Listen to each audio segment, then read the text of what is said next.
What a day guys, what a day. मजा आ गया आज के स्टॉक मार्केट को देख करके। पोर्टफोलियो में जो ग्रीनरी छाई हुई थी उसको देख करके तो शायद मैं अपनी खुशी थाम भी नहीं सकता। काफी बढ़िया पोर्टफोलियो ऊपर की साइड गया, लेकिन अभी भी मार्केट के अंदर अपॉर्चुनिटीज काफी ज्यादा हैं और मैं आज डिस्कस करने वाला हूँ मार्केट कैसे रही, अपॉर्चुनिटी कहाँ कहाँ दिख रही है बाजार के अंदर। अभी भी अंडर वैल्यूड चीजें अगर आप ले सकते हो तो ले लो, क्योंकि शायद कुछ टाइम के बाद चीजें अंडर वैल्यूड ना मिले। गोल्ड और सिल्वर में तो आग मचाई हुई है, तो क्या हो रहा है वहां पे ये भी डिस्कस करेंगे। तो बहुत कुछ है इस वीडियो में जानने के लिए, सब कवर करूंगा। और किसी भी टॉपिक पे इन डेप्थ वीडियो चाहिए तो कमेंट कर देना, वीडियो को लाइक कर दो, वीडियो को शेयर कर दो, नए हो तो चैनल को सब्सक्राइब कर दो और पुराने हो तो वीडियो को लाइक करना बिल्कुल भी मत भूलना। डायरेक्टली चलते हैं अब वीडियो की साइड। सबसे पहले शुरुआत करते हैं मार्केट से। और अब मार्केट का मूड देखोगे तो वो ग्रीडी जोन के अंदर आपको देखने को मिल रहा है, मतलब बहुत ज्यादा ग्रीडी पना आज बाजार में रहा। इसी वजह से ज्यादातर लोगों के पोर्टफोलियो ग्रीन रहे होंगे। आपका रहा है या फिर नहीं, कितना ग्रीन रहा है ये डेफिनेटली कमेंट सेक्शन में बताना, ताकि हम देखें कि क्या मार्केट के साथ हमारा पोर्टफोलियो ऊपर जाता है या नहीं। क्योंकि दिक्कत यही होती है, मार्केट गिरता तो पोर्टफोलियो गिर जाता, लेकिन रिकवरी अगर अच्छी नहीं है पोर्टफोलियो की तो भाई प्रॉब्लम है, मतलब पोर्टफोलियो में रीबैलेंस करने का टाइम आ गया है। मार्केट की बात करें तो निफ्टी 50 आज बढ़िया तरीके से अप रहा। निफ्टी लार्ज कैप हो, मिड कैप हो या स्मॉल कैप, हर जगह हरियाली आपको देखने को मिल रही है। मार्केट बहुत बढ़िया रही। यहां पे मैं बोलूं कि इस वजह से ग्रीन है, उस वजह से ग्रीन है, इसका कोई सेंस नहीं बनता। सिंपल सी बात है, मार्केट नीचे गई थी, एक सपोर्ट को टेस्ट किया, अगेन ऊपर रेजिस्टेंट की साइड जा रही है, ऑल टाइम हाई के पास में है। थोड़ा सा कॉशियस होना मेरे हिसाब से अच्छा रहेगा। यहां पे कॉशियसली ऑप्टिमिस्टिक एक अंग्रेजी का वर्ड है, बहुत बहुत प्यारा वर्ड है, अभी मेरे हिसाब से अच्छा रहेगा। अभी हड़बड़ा करके मत डालना, क्योंकि रेजिस्टेंट के पास there is a high chance कि मार्केट एक छोटा सा पुल बैक दिखाए तो दोबारा से अपॉर्चुनिटी मिलेगी। ऐसा नहीं है कि अपॉर्चुनिटी छूट गई है, कहां कहां अपॉर्चुनिटी है ये भी मैं डिस्कस करूंगा इसी वीडियो में, तो देखते रहो। मार्केट के अंदर अगर हम ग्रीनरी की बात करें तो Bajaj finance one of the my best stock मेरे पोर्टफोलियो के अंदर रहा। उसके बाद रहा चोलामंडलम, फिर बजाज फिनसर्व, आज मेरे पोर्टफोलियो में नहीं है बट मार्केट में अच्छा है। एचडीएफसी, एएमसी और नेस्ले ये टॉप परफॉर्मिंग रहे लार्ज कैप के अंदर। लूजर्स की बात करें तो सीमेंस एनर्जी दिखेगी, टाटा मोटर, बजाज ऑटो और इन्फोसिस, मतलब ऑटो के अंदर थोड़ी सी दिक्कत रही, लेकिन एनबीएफसी अच्छा काम कर रहे हो। डेफिनेटली एनबीएफसी आगे भी अच्छा काम करते रहेंगे। क्यों करते रहेंगे? सिंपल सी बात है, लोगों के पास ज्यादा पैसा बच रहा है, इन्फ्लेशन रेट हमारा कम आया है, इसी के साथ 12 लाख तक कोई टैक्स नहीं लग रहा इस साल, तो ये भी आपकी खुशी है। दिवाली का माहौल आ चुका है, रेट कट हो रहा है। एनबीएफसी बैंकिंग कंपनीज के लिए भाई मजे ही मजे हैं इस समय पे, तो इस वजह से यहाँ पे ग्रीन रही। क्या हमने आज पहली बार बोला? नहीं, 2024 से बोलते हुए आ रहे हैं। 2024 से पोर्टफोलियो ऐसा डेवलप करा है कि भाई आगे चल करके बढ़िया रहने वाला है। जैसे मैंने पहले ही बताया है कि काफ़ी सारे स्टॉक्स मेरे पोर्टफोलियो में है। एक पोर्टफोलियो जो स्विंग के लिए है वो मैं शेयर करता रहता हूँ। आज भी मैंने शेयर किया कि चोला क्यों बेचा मैंने। स्विंग वाले पोर्टफोलियो में बेच चुका मैं चोला 70%, लॉन्ग टर्म में चोला और बजाज दोनों है, ये याद रखना। तो स्विंग के अंदर हम एक स्ट्रेटेजी टेस्ट कर रहे हैं, काफ़ी बार कर रहे हैं, वो मैं ऑलरेडी अपने मेंबरशिप के ऊपर शेयर करता रहता हूं। आज स्टॉक्स भी खरीदे, कुछ गोल्ड भी खरीदा, वो भी शेयर किया, तो जा करके मेंबरशिप ज्वाइन कर लो अगर आपको ये सब रियल टाइम में अपडेटेड रहना पसंद है तो। क्योंकि स्टॉक प्राइस जब ऊपर जा रहा था या नीचे आ रहा था तभी मैंने ये शेयर किया है। अब बात कर लेते हैं गोल्ड की। तो अगर आप देखोगे गोल्ड काफी तेजी से ऑल टाइम हाई हिट कर चुका है। सिल्वर भी 1,61,000 के पास पहुंच चुका है, वहीं पे गोल्ड 1,27,000 पहुंच चुका है एमसीएक्स पे। इन पे प्रीमियम चार्ज होने शुरू हो चुके हैं, मतलब सिल्वर पे तो 10% प्रीमियम। अगर आप अभी जा करके ऑफलाइन सिल्वर खरीदने की कोशिश करोगे तो भाई प्रीमियम देना पड़ेगा आपको खरीदने के लिए। मतलब ऑनलाइन अगर आप ट्रेड करते हो तो सस्ता है, ऑफलाइन महंगा है। समझ रहे हो क्यों? क्योंकि महंगाई है, डिमांड इतनी ज्यादा है कि सप्लाई नहीं हो पा रही, जिस वजह से प्रीमियम चार्ज करने लगे हैं लोग। तो इसी वजह से अगर आप गोल्ड और सिल्वर में सोचो कि भाई मैं इन्वेस्ट करूं तो ETF is the best option. Even अभी जो हमारी दिवाली आएगा, मुहूर्त ट्रेडिंग आएगा और भी बहुत सारे इवेंट्स आने वाले, वहां पर भी हम फिजिकल लेने की जगह ऑनलाइन लेंगे, ईटीएफ लेंगे। क्यों लेंगे? क्योंकि सिंपल सी बात है, प्रीमियम नहीं देना। क्योंकि प्रीमियम दोगे तो पहली चीज प्रीमियम दे रहे हो कि भाई 1,60,000 का तो 1,70,000 का मिल रहा है आपको बाहर, उस पर टैक्स भी देना पड़ेगा, तो ये थोड़ा सा महंगा पड़ जाएगा, खरीदते ही लॉस आ जाएगा। तो ये चीज हम नहीं करना चाहते। अब ये सिल्वर और गोल्ड क्यों भागे हैं? गोल्ड के पीछे तो सिंपल सी बात है, सेंट्रल बैंक परेशान है, खरीदने के पीछे भागे जा रहे हैं। और जितनी तो डिमांड जनरेट कर दी है इन्होंने, उतना तो निकाला नहीं जा रहा, माइन नहीं किया जा रहा गोल्ड को, इस वजह से गोल्ड भाग रहा है। और कुछ लोग कह रहे होंगे कि भाई गिरावट आएगी, 10-15% की गिरावट एक्चुअली इस पे रिमेनिंग है, तो 10-15% की गिरावट आते आते हुए बहुत जल्दी दिख सकते हैं अगले 6 महीने के अंदर गोल्ड के अंदर। सिल्वर थोड़ा सा ज़्यादा वॉलेटाइल रहेगा। गोल्ड अच्छा एसेट है, सिल्वर बहुत ज़्यादा वॉलेटाइल है, चढ़ता है तो बहुत चढ़ता है, गिरता है तो भाई सिल्वर 80% तक भी गिर गया है। तो अगर आप सिल्वर के अंदर ट्रेड कर रहे हो, इन्वेस्ट कर रहे हो, प्लीज़ थोड़ा सा संभल के करना। क्यों सिल्वर बढ़ रहा है? सडन सिल्वर के अंदर अगर आप स्पाइक देखोगे, वन साइडेड रैली है। क्यों हो रही है? तो जो सिल्वर की डिमांड है वो ऑटोमेटिकली हाई है इस समय पे बाजार में। लेकिन दूसरी चीज़ क्या है, यहाँ पे काफ़ी सारे लोग अब ट्रेड करके रख रहे हैं, ठीक है। तो इस वजह से तो आप ये मानो कि अभी जो डिमांड के अंदर कॉन्स्टेंट आया है ये परमानेंट नहीं है। जैसे ही डिमांड वापस मीट होने शुरू हो जाएगी, सिल्वर के अंदर करेक्शन आएगा, तो सिल्वर से थोड़ा सा बच के। सिल्वर और गोल्ड के ऊपर अगर आपको डेडिकेटेड वीडियो चाहिए तो बता देना, बना देंगे वो भी, क्योंकि बहुत कुछ है इसमें जानने के लिए और मैं प्लान वैसे भी कर ही रहा हूं। अब बात करता हूं मैं आपसे कुछ ऐसी अपॉर्चुनिटीज की जो कि बाजार के अंदर दिख रही है, जिसके ऊपर आपकी नजरें होनी चाहिए। लॉन्ग टर्म स्ट्रेटजीज के लिए ये सारे स्टॉक्स थोड़े से अच्छे दिख रहे हैं। कोई बाइंग और सेलिंग रिकमेंडेशन नहीं है। काफी सारे लोगों ने पूछा कि बाजार ऑल टाइम हाई के आसपास है, कहां इन्वेस्ट कर सकते हैं। तो कुछ स्टॉक्स, कुछ म्यूचुअल फंड्स, कुछ ETFs जो इस समय पे मेरी नजरों में भी हैं, मेरे लॉन्ग टर्म पोर्टफोलियो में धीरे धीरे करके मैं इसे एग्रीगेट कर रहा हूं, तो ये मैं आपको शेयर कर देता हूं। और काफी सारे लोग कहते हैं पोर्टफोलियो दिखाओ। पहली चीज ये इंडिया है भाई, नॉर्मली लोग अपने पोर्टफोलियो, अपने पैसे के बारे में बात करना पसंद नहीं करते, क्योंकि लोग कहते हैं नजर लग जाती है। लेकिन इसके बावजूद अगर आपको पोर्टफोलियो देखना है तो मेंबरशिप कम्युनिटी के अंदर हम अपने पोर्टफोलियो को रियल लाइफ में बिल्ड कर रहे हैं, लाइव बिल्ड कर रहे हैं। क्या खरीद रहा हूं, क्या बेच रहा हूं, वो मेरे पोर्टफोलियो का एक हिस्सा है। आप डेफिनेटली उससे जाकर के देख सकते हो कि क्या निकल रहा है उससे, क्या नहीं निकल रहा, कहां लॉस हो रहा है, कहां प्रॉफिट हो रहा है। अभी तक 10 आउट ऑफ 7 टाइम्स हम प्रॉफिट कर चुके हैं, 3 बार हमने लॉस किया है।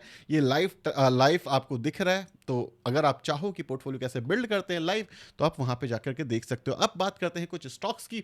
सबसे पहला हमारा स्टॉक होने वाला है KPIT। KPIT क्यों होने वाला है? सबसे इंपॉर्टेंट चीज आपको समझना है। म्यूचुअल फंड भी बताऊंगा आगे, लेकिन सबसे पहले KPIT क्यों और बेस्ट क्यों लग रहा है इस समय पे।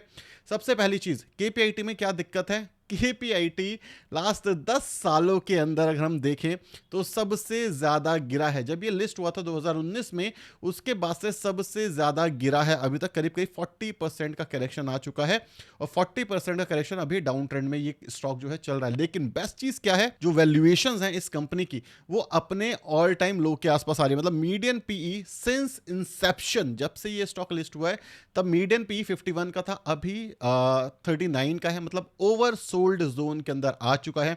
ओवर सोल्ड जोन क्या होता है? जब किसी को बेच बेच करके नीचे लाया जाता है, उसको ओवर सोल्ड कहते हैं।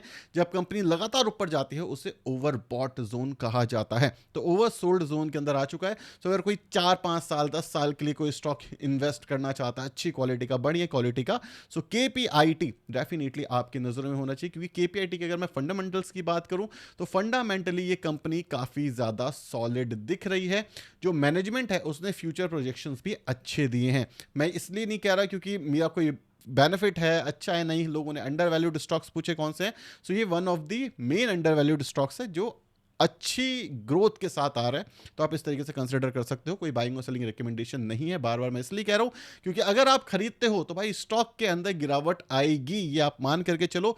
ये स्टॉक 40% गिरा, तो इससे हमें पता चलता है कि स्टॉक 40% गिर सकते हैं, तो आपको उसके लिए तैयार रहना है। दूसरा स्टॉक जो कि अप ट्रेंड में अब धीरे धीरे मूव कर रहा है, उसका नाम है ब्लू स्टार। ब्लू स्टार के बारे में हमने काफी बार डिस्कस करा है, लेकिन एज वी सेड कि भाई लॉन्ग टर्म के लिए है, तो लॉन्ग टर्म के हिसाब से ये स्टॉक गिरना शुरू हुआ था जैन 2025 के बाद, एंड अब एक अप ट्रेंड दिखा रहा है, एक स्ट्रॉन्ग अप ट्रेंड दिखा रहा है। सो मेरे ख्याल से यहां से अब रिकवरी आने की चांसेस ज्यादा हैं। यहां पे मार्केट के अंदर ज्यादातर चीज ओवरबॉट हो चुकी है, तो डेफिनेटली आपको ऐसे स्टॉक्स लेने चाहिए जो छोटी कंपनीज हैं और लॉन्ग टर्म में बड़ी होने की पूरी उम्मीदवार बनती है। नेक्स्ट स्टॉक की बात करें तो परसिस्टेंट सिस्टम। IT कंपनीज में one of the best IT company होती है परसिस्टेंट सिस्टम, कोफोर्थ। इनके बारे में शायद मैं 2-3 साल हो गए बात करते हुए कि जरूर देखना चाहिए, ये बढ़िया कंपनी है। अगेन यहां पर भी एक अच्छी खासी गिरावट है, तो डिस्काउंट दिख रहा है। आज बहुत हाई वॉल्यूम से यहाँ पे बायर आया है।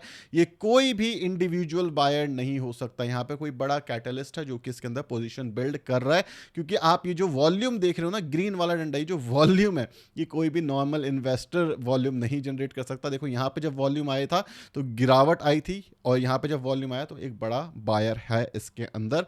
सो यहाँ पर आप जरूर कंसिडर कर सकते हो, देख सकते हो, एनालिसिस कर सकते हो, उसके बाद आपका मन मन करे तो उसको खरीद सकते हो, क्योंकि फंडामेंटल वाइज चीज़ें सही हैं। यहाँ पे एक मेजर इशू जो नॉर्मली लोग बात कर रहे हैं, क्या जो यूएस के टैरिफ हैं उसका क्या हुआ। देखो यूएस के टैरिफ अब चीज़ें प्राइजन हो चुकी हैं। अगर आप ये सोचो कि यूएस के टैरिफ से रिजल्ट खराब आएगा, ये आएगा वो आएगा, भाई मार्केट बहुत स्मार्ट है, मार्केट ये सब प्रेडिक्ट कर चुकी है। जो गिरावट हुई है ये सिर्फ और सिर्फ इसी वजह से हुई है, कोई ऐसा रीज़न नहीं है जो अभी रिजल्ट आने के बाद आपको पता चलेगा। हाँ, रिजल्ट बहुत ही ज़्यादा बुरे आ गए, अनएक्सपेक्टेडली बुरे आ गए, जो लोगों ने एक्सपेक्ट नहीं किया था। हाँ, तो गिरावट फॉर श्योर होगी, लेकिन अगर आप मानो कि टैरिफ की वजह से गिरावट होगी तो उसका मुश्किल है, अगर रैंडमली कोई नई चीज़ ना आ जाए तो। अगर टैरिफ का डर है और स्टॉक में और ज़्यादा डर लगता है तो यहाँ पे बेस्ट ईटीएफ हो सकता है हमारे लिए निफ्टी आईटी। अगर हम निफ्टी आईटी की बात करें तो ये वो तरीका है, जब बैंक निफ्टी गिरता था ना तो मेरे से हर कोई कहता था यार बैंक निफ्टी ना चल नहीं रहा, लेकिन प्रॉब्लम क्या होती थी बैंक निफ्टी के अंदर कि भाई उस समय पे उसका टाइम नहीं था, उस समय पे था धीरे धीरे पोजीशन बिल्ड करना फॉर अ लॉन्ग टर्म, और उसका बेनिफिट हमें मिल रहा है। जैसे अगर हम बात करें स्टॉक मार्केट में, अगर हमें अच्छे रिटर्न्स चाहिए तो क्या हमें पता होना चाहिए? पहली चीज़, क्या ट्रेंड को फॉलो करना चाहिए? हाँ, थोड़ा बहुत कर सकते हैं, लेकिन सेकंड चीज़ जो हमने करने की कोशिश की, जो काफ़ी बार शेयर करी है मैंने आपसे, कि ट्रेंड के साथ साथ जो व्हाट नेक्स्ट है वो हमारे लिए अच्छा होता है, क्योंकि व्हाट नेक्स्ट ही है जब आप अर्ली एंट्री करते हो किसी भी स्टॉक में या किसी भी म्यूचुअल फंड में या किसी भी अलग कैटेगरी में। सो व्हाट नेक्स्ट है हमारा आईटी बहुत प्यारे सिचुएशन के पास आया है। पीई की बात करें, एक रीजनेबल वैल्यूएशन के आसपास है, एक मेजर सपोर्ट के आसपास है। आप ये देखो 2022 से लेकर के आज तक, मतलब करीब करीब 3 साल हो गए हैं, ये जो निफ्टी आईटी है ये इससे नीचे नहीं गिरा है। तो लोग कहते हैं सपोर्ट के पास कैसे खरीदा जा सकता है, सपोर्ट के पास आ गया है, ठीक है, सपोर्ट के पास आ गया है, तो अगर कोई अपॉर्चुनिस्टिक इन्वेस्टर है तो वो डेफिनेटली इसको कंसिडर कर सकता है, ये भी अच्छे सपोर्ट के पास है। नेक्स्ट आता है हमारा गोल्ड बीज। गोल्ड बीज में मतलब आप देखो हुआ क्या है, मतलब पागलपन चल रहा है यहाँ पे, देख रहे हो पागलपन चल रहा है। निपॉन इंडिया का ईटीएफ है गोल्ड बीज, इसके बारे में मैंने आई थिंक जब पोस्ट करना शुरू किया था, जो गोल्ड था वो 1,11,000 के आसपास था, आज जो गोल्ड है 1,27,000 के आसपास है। मेंबर कम्युनिटी में मैंने पोस्ट करना शुरू कर दिया था कि भाई गोल्ड एग्रीगेट करना शुरू करते हैं हम लोग। आज भी मैंने गोल्ड के अंदर थोड़ा सा इन्वेस्ट करा है। गोल्ड अब एक्स्ट्राऑर्डिनरी है, गिरावट की पूरी उम्मीद दिख रही है। तो यहाँ पे क्या करना चाहिए? मेरे हिसाब से गोल्ड के अंदर स्टैगर्ड वे ऑफ इन्वेस्टिंग सही रहने वाली है।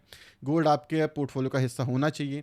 जियोपॉलिटिकल सिचुएशन जो है वो अभी हमारी अच्छी नहीं है, और अगर आप देखोगे सेंट्रल बैंक्स जो हैं वो भी गोल्ड को परचेज कर रहे हैं। और एक बहुत अच्छी एनालिसिस मैंने कही थी कि जो गोल्ड की साइकिल होती है, आप ये समझो, दोबारा मैं बोल रहा हूँ, जो गोल्ड की साइकिल होती है वो 9 साल की होती है। अब ये 9 साल की क्यों होती है इसको समझो। गोल्ड क्या है? गोल्ड एक कमोडिटी है, कमोडिटी सिक्लिकल होती है। मतलब क्या है कि एक जो साइकिल है वो सस्टेन करती है काफी लंबे समय तक। जो गोल्ड की इनिशियल साइकिल रही है, 2 बार मेन गोल्ड की साइकिल आई है, सन 2000 से सन 2011 तक, और एक और आई थी 1988 के आसपास। तो ये जो 2 साइकिल थी ये अप्रोक्सीमेटली 8 साल के आसपास सस्टेन करी थी। इन 8 साल के अंदर जो गोल्ड है अप्रोक्सीमेटली 20% के आसपास 2 से 3 बार गिरा था, मतलब एंट्री करने का टाइम दिया। और जब ये साइकिल खत्म हुई थी तो बहुत लंबे समय तक जो गोल्ड है, पहली चीज वो 40% तक गिरा था, उसके बाद कंसोलिडेट किया था। ये एनालिसिस का पार्ट है जो मैंने करी थी, इसके ऊपर इन डेप्थ वीडियो आने वाली है बहुत जल्दी, तो उसके अंदर मैं ये सारी चीजें डिस्कस करूंगा कि गोल्ड कैसे सही तरीका हो सकता है, क्या सोचना चाहिए गोल्ड को लेकर के।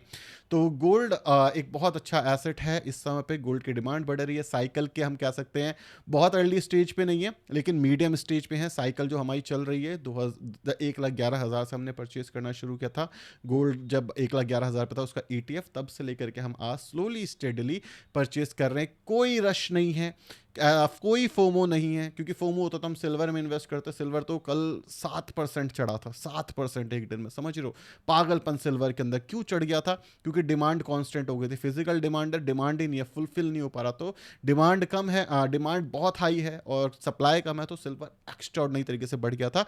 इवन अगर आप देखोगे तो सिल्वर की जो ईटीएफ्स हैं उन्होंने बल्क बाइंग बंद कर दी। काफी सारे सिल्वर के ईटीएफ ने बल्क बाइंग बंद कर दिया। क्यों? क्योंकि सिल्वर की डिमांड इतनी ज़्यादा हो गई है कि सप्लाई नहीं की जा रही, तो बल्क बाय नहीं कर सकते। गोल्ड में अभी भी ऑप्शन हमारे पास है, बट गोल्ड के अंदर भी जो हमारे सेंट्रल बैंक्स हैं वो काफ़ी सारा इन्वेस्ट लगातार करते जा रहे हैं, और बताया जा रहा है कि 2030 तक और ज़्यादा बाइंग आती रहेगी। कॉन्स्टेंट बाइंग है यहाँ पे, क्योंकि जो यूएस डॉलर है वो वीक हो रहा है, लोगों का ट्रस्ट हट रहा है। और एक और अमेजिंग चीज़ बताता हूँ, अगर आप डॉलर टर्म्स में देखोगे लास्ट 10-20 साल के आसपास के जो गोल्ड के रिटर्न्स रहे हैं वो 7% के आसपास के रहे हैं। लेकिन अगर आप INR टर्म्स में देखोगे तो जो रिटर्न्स आ रहे हैं वो अप्रॉक्सीमेटली 11% के आ रहे हैं गोल्ड में। क्यों? क्योंकि डॉलर के अंदर गोल्ड ट्रेड होता है और जो INR है वो डेप्रिशिएट भी होता है हर साल 3% के आसपास। तो एवरेज US टर्म में जो गोल्ड बढ़ा है वो 6% के आसपास बढ़ा है, 3-3.5% के आसपास का डाउनफॉल जो INR है उसने दिखाया है US डॉलर टर्म में।